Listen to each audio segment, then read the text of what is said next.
जिले के सभी भाइयों बहनों एवं प्यारे बच्चों, भारत के 80वें स्वतंत्रता दिवस की आप सभी को हार्दिक बधाई एवं शुभकामनाएं। हम सब ने अभी अभी माननीय मुख्यमंत्री जी की राज्य की जनता के नाम स्वाधीनता संदेश को सुना है। आज घर घर में हम सब का प्यारा तिरंगा लहरा रहा है। आज गली गली में देशभक्ति के तराने गूंज रहे हैं। आज जन जन के मन में देश प्रेम हिलोरे ले रहा है। आज धरती का कण कण आज़ादी के उत्सव और उल्लास में डूबा हुआ है। हर घर तिरंगा अभियान के अंतर्गत जिले भर में निकाली गई तिरंगा यात्राएं चिर युवा भारत के और अजर अमर स्वतंत्रता का जयघोष कर रही है। ये सब के लिए सौभाग्य और गर्व का विषय है कि भारत माननीय प्रधानमंत्री श्री नरेंद्र मोदी जी के नेतृत्व में आज़ादी के 80वें वर्ष में प्रवेश कर रहा है। विकास, विश्वास और जन कल्याण को समर्पित विगत 12 वर्ष एक और 145 करोड़ से अधिक भारतवासियों के जीवन में सुख और समृद्धि लेकर आया है, तो दूसरी ओर पूरे विश्व ने भारत के सामर्थ्य का लोहा माना है। अब वो दिन दूर नहीं जब हम आज़ादी की 100वीं वर्षगांठ मना रहे होंगे और भारत 2047 में एक विकसित राष्ट्र के रूप में संपूर्ण विश्व का पथ प्रदर्शक बनेगा। जग कहता है तू विशाल है, तू महान, जय तेरी लोक से बरस रही है तुझ पर पुष्पों की ढेरी। आज का ये पावन दिवस उन अमर बलिदानियों के प्रति कृतज्ञता व्यक्त करने का दिन है जिन्होंने अपना सर्वस्व न्यौछावर कर हमें स्वतंत्र भारत का अमूल्य उपहार दिया है। हम महात्मा गांधी, नेताजी सुभाष चंद्र बोस, सरदार वल्लभ भाई पटेल, डॉक्टर भीमराव अंबेडकर, शहीद भगत सिंह, चंद्रशेखर आज़ाद, रानी लक्ष्मीबाई सहित सभी ज्ञात अज्ञात स्वतंत्रता सेनानियों को विनम्र श्रद्धांजलि अर्पित करते हैं। आज हम उन वीर जवानों को भी नमन करते हैं जो देश की सीमाओं की रक्षा करते हुए राष्ट्र की एकता, अखंडता और समृद्धता के लिए निरंतर समर्पित रूप से काम कर रहे हैं। आज हमारा देश प्रधानमंत्री श्री नरेंद्र मोदी जी के नेतृत्व में विकसित भारत 2047 के संकल्प को साकार करने की दिशा में तीव्र गति से आगे बढ़ रहा है। हमारा मध्य प्रदेश भी मुख्यमंत्री डॉक्टर मोहन यादव जी के नेतृत्व में विकसित, समृद्ध, आत्मनिर्भर और जन कल्याणकारी प्रदेश के निर्माण के लिए निरंतर कार्य कर रहा है। शासन की प्रत्येक योजना का उद्देश्य समाज के अंतिम व्यक्ति तक विकास का लाभ पहुंचाना है। रीवा की इस पुण्य भूमि ने सदैव अपने गौरवशाली इतिहास, सांस्कृतिक वैभव, प्राकृतिक सौंदर्य तथा वीरों और विभूतियों के कारण देश में विशिष्ट पहचान बनाई है। बघेल शासकों की ऐतिहासिक राजधानी के रूप में प्रसिद्ध रीवा अपनी समृद्ध सांस्कृतिक विरासत, धार्मिक आस्था, प्राकृतिक जलप्रपातों और लोक परंपराओं के लिए विख्यात है। चचाई, पूर्वा, क्यूटी जलप्रपात, गोविंदगढ़, रानी तालाब सहित अनेक पर्यटक स्थल जिले की पहचान है। बघेली भाषा और यहाँ के समृद्ध लोक संस्कृति, व्यंजन तथा परंपराएं रीवा की विशिष्ट सांस्कृतिक धरोहर है। इस भूमि ने स्वतंत्रता संग्राम सेनानियों, कलाकारों, खिलाड़ियों और अनेक राष्ट्रीय विभूतियों को देश को दिया है। मुझे यह बताते हुए प्रसन्नता है कि रीवा जिला आज अधोसंरचना के विकास के क्षेत्र में नई ऊंचाइयां प्राप्त कर रहा है। हमारी क्षेत्र में सिंचाई का रकबा बहुत तेज़ी से आगे बढ़ रहा है। बाणसागर परियोजना ने हरित क्रांति लाने का काम किया है। हमारा लक्ष्य है कि रीवा जिले के एक एक इंच भूमि में बाणसागर योजना के माध्यम से सिंचाई का पानी हम पहुंचाने का काम करेंगे। अभी रीवा जिले में 3 लाख एकड़ में पानी पहुंचा है, तो रीवा की तस्वीर और तकदीर बदल रही है। ये हम नहीं कहते हैं, पूरा प्रदेश और देश के लोग कहते हैं।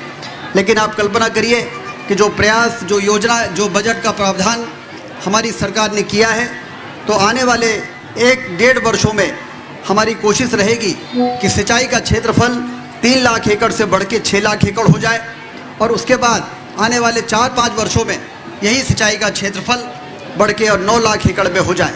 जब 9 लाख एकड़ में सिंचाई का पानी पहुंचेगा तो एक एक इंच भूमि से, धरती से दौलत पैदा होगी। वो प्रति व्यक्ति आय को बढ़ाने का काम करेगा। अटल बिहारी वाजपेयी जी कहा करते थे, इस देश को यदि समृद्ध करना है तो नदियों को जोड़ना पड़ेगा। नदियों को जोड़ने से सिंचाई का पानी खेतों में पहुंचेगा, और जब सिंचाई का पानी खेतों में पहुंचेगा तो किसान समृद्ध होगा, उससे प्रति व्यक्ति आय बढ़ेगी, खरीदी बिक्री बढ़ेगी, उससे व्यापार बढ़ेगा, और उससे जब व्यापार बढ़ेगा तो रोजगार के अवसर पैदा होंगे। रोजगार के अवसर पैदा होंगे तो बेरोजगारी दूर होगी, और बेरोजगारी दूर होगी तो गरीबी दूर होगी। इस दिशा में हमारी सरकार लगातार काम कर रही है। अधोसंरचना में विश्व स्तरीय अधोसंरचना रीवा में विंध्य क्षेत्र में तैयार हो, इसके लिए चौतरफा 4 लेन की सड़कें, रेलवे लाइनों का विस्तार, हवाई अड्डे का निर्माण, हवाई अड्डे के निर्माण के बाद लगातार हवाई सेवाओं की उपलब्धता इस बात को प्रमाणित कर रही है कि केंद्र सरकार और राज्य सरकार डबल इंजन की सरकार का एक आदर्श उदाहरण विंध्य क्षेत्र और रीवा जिले में देखने को मिल रहा है। शिक्षा के क्षेत्र में भी रीवा ने उल्लेखनीय प्रगति की है। शासकीय आदर्श महाविद्यालय को पीएम श्री एक्सीलेंस कॉलेज के रूप में विकसित किया गया है। माध्यमिक एवं उच्चतर माध्यमिक विद्यालयों के उन्नयन के साथ साथ सिरमौर में नवीन ITI का संचालन प्रारंभ किया गया है। स्वास्थ्य सेवाओं के विस्तार के लिए जिला अस्पताल रीवा में 100 बिस्तरों के अतिरिक्त वार्ड का निर्माण किया है। हमारा प्रयास है कि 100 बिस्तर का जिला अस्पताल आने वाले दिनों में 300 बिस्तर के जिला अस्पताल में उसका उन्नयन हो। सुपर स्पेशलिटी अस्पताल ने हमारे रीवा से नागपुर, दिल्ली और मुंबई रेफर होने वाले मरीजों की संख्या को आधी कर दिया है, और जो विकास के जो कैंसर का ब्लॉक और उसके उन्नयन के काम मेडिकल परिसर में हो रहे हैं, उससे हम एक आदर्श स्वास्थ्य की सुविधाओं को विंध्य के लोगों को उपलब्ध हो सके, इस दिशा में बहुत तेज़ी से आगे बढ़ रहे हैं। जल जीवन मिशन के माध्यम से 2000 करोड़, लगभग 2000 करोड़ के काम रीवा जिले में चल रहे हैं। कभी किसी ने कल्पना नहीं की थी कि फिल्टर्ड वाला पानी, मीठा जल दूर दराज ग्रामीण क्षेत्रों में, सुदूर इलाके में नल से भी किसी गांव में प्राप्त हो सकता है। लेकिन प्रधानमंत्री जी का मजबूत इच्छा शक्ति के चलते जल जीवन मिशन में पूरे मध्य प्रदेश में 70,000 करोड़ का काम चल रहे हैं। हमारे रीवा जिला में 2000 करोड़ का काम चल रहे हैं। हमारी कोशिश है योजना जल्दी से जल्दी पूरी हो और लोगों को शुद्ध मीठा जल मिले, जिससे बीमारी जो पानी के कारण होती है उसमें रोक लगाई जा सके।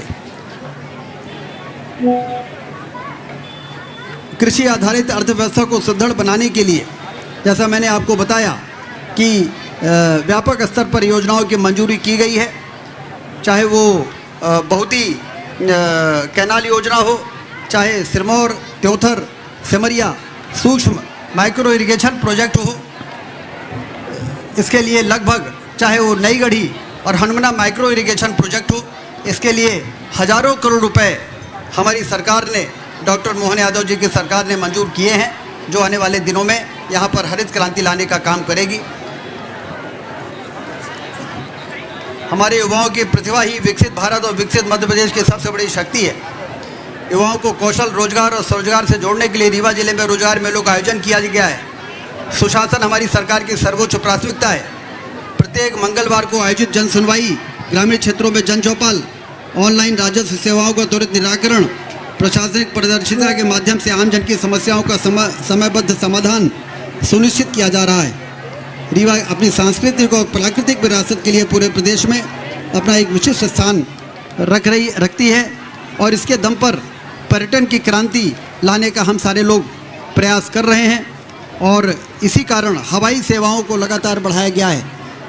इतने कम समय में रीवा से दिल्ली, रीवा से इंदौर, रीवा से रायपुर, रीवा से भोपाल और फिर रीवा से कोलकाता, इन महानगरों की में से हवाई सेवा से रीवा को जोड़ना, ये एक स्पीड और यहाँ पर तमाम तरह के निवेश आ सकें, पर्यटक आ सकें, इस क्षेत्र में किया गया ये एक ठोस कार्य है।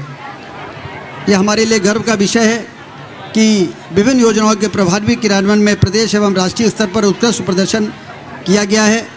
हम सभी संकल्प लें कि हम अपने कर्तव्यों का पूरी निष्ठा से पालन करेंगे, संविधान की मर्यादाओं का सम्मान करेंगे, सामाजिक समरसता को सुदृढ़ बनाएंगे, पर्यावरण संरक्षण को जन आंदोलन बनाएंगे तथा अपने देश, अपने प्रदेश और अपने राज्य के विषय में विकास में सक्रिय भागीदारी निभाएंगे। मुझे ये बताते हुए प्रसन्नता है कि रीवा जिला आज अधोसंरचना के विकास क्षेत्र में नई ऊंचाइयां प्राप्त कर रहा है।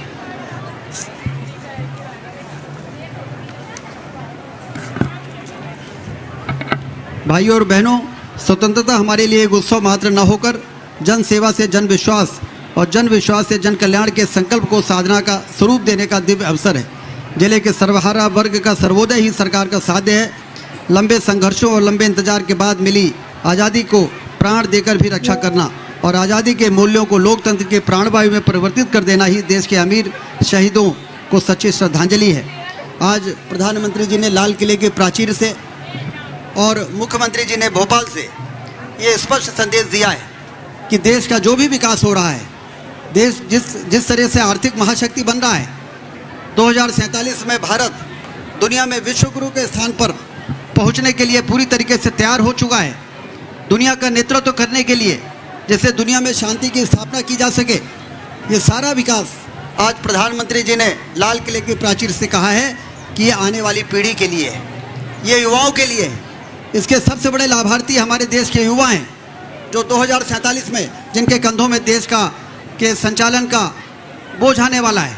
और इसलिए ज़रूरी है कि युवा पूरी तरीके से इस यज्ञ में अपनी सार्थक और सक्रियता और रचनात्मक भूमिका का निर्वहन करें, क्योंकि जब देश आगे निकलता है तो जो देश हमसे आगे हैं, जिनको ये डर है कि भारत उनको पीछे करके और आगे जाने के लिए पूरी तरह से तैयार है, कई प्रकार के भ्रम हमारे युवाओं में पैदा करने का प्रयास होता है। और इसलिए हमें सावधान भी रहना है, हमें सजग भी रहना है, हमें भविष्य में अपनी भूमिका के निर्वहन करने के लिए अपने आप को तैयार भी करना है। तब जाके जिन लोगों ने देश को स्वतंत्र कराने के लिए और भारत को विश्व गुरु के स्थान पर पहुंचाने का सपना देखा, उनके सपनों को साकार करने में हम लोग सफल हो पाएंगे। इसलिए अंत में जिए तो सदा इसी के लिए, यही विमान रहे यह हर्ष, निछावर कर दे हम सर्वस्व अपना, हमारा भारतवर्ष। जय हिंद, जय मध्य प्रदेश। धन्यवाद माननीय उप मुख्यमंत्री महोदय, आपके द्वारा इस रीवा जिले के मुख्य समारोह में बधाई संदेश का वाचन किया गया। आज के इस रीवा जिले के मुख्य समारोह में हम सम्मानित करेंगे स्वतंत्रता संग्राम सेनानी के परिवारजनों और अमर शहीदों के परिवारजनों का। मैं विनम्रता पूर्वक आग्रह करूंगा माननीय मुख्य अतिथि महोदय, उप मुख्यमंत्री महोदय से कि आप सम्मान करने का कष्ट करें। बड़े सम्मान के साथ यहां से नाम लिया जा रहा है। का अपना संतान के सुख से वंचित है, बहने संपर्क करी विंध्य क्षेत्र के विख्यात पहिल टेस्ट ट्यूब बेबी सेंटर से। महिला से संबंधित कोनो गंभीर समस्या के खातिर संपर्क करी प्रतिदिन पुराना तीर्थ मेमोरियल अस्पताल कुटेही रीवा। संपर्क कर सके थे 8821000416 पर या 076623524551 पर। डॉक्टर बीना मिश्रा, स्त्री रोग एवं बांझपन विशेषज्ञ से प्रथम IVF क्लिनिक, IVF मौत तकनीकी, लेजर हैचिंग के उपयोग,